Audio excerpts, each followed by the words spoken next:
সালামু আলাইকুম বন্ধু, ভালো আছো? ওয়ালাইকুম আসসালাম।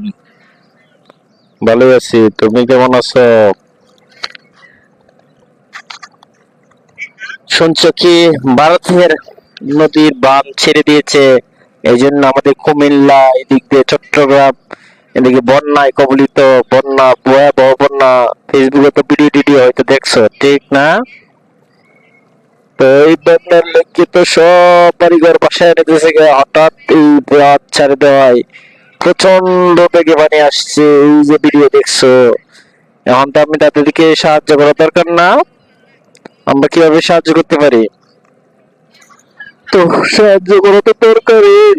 যেভাবে দেখলাম ঘর দর ভেঙে পানি, ঘরের উপর দিয়ে পানি যেতেছে, এত পানি এত পানি যে 50-60 বছরের মধ্যে এরকম বন্যা আর হয় নাই। এই দিক দিয়ে বেড়িবাঁধ, ভারতের বাঁধগুলো ছাড়াই হঠাৎ করে ছেড়ে দিয়েছে রাত্রি বেলায়। এই জন্য মানুষে যে উজানে যাবে বা বাস করবে গরু ছাগল নিয়ে, সেটাও ব্যবস্থা নাই। দেখি গরু ছাগল গুলো পানির মধ্যে ভেসে যাচ্ছে এবং মানুষ মারা গিয়েছে, অনেক মানুষ মারা গিয়েছে এই বন্যায়। তাদেরকে সাহায্য করার জন্য আমাদের অবশ্যই এগিয়ে আসতে হবে, কারণ তাদের যে ঘর দরে তো প্রচুর পানি, তাদেরকে নিরাপদ আশ্রয় দিতে হবে। তো কিভাবে সাহায্য করব আমরা? কিভাবে তাদের কাছ থেকে টাকা পাঠাবো?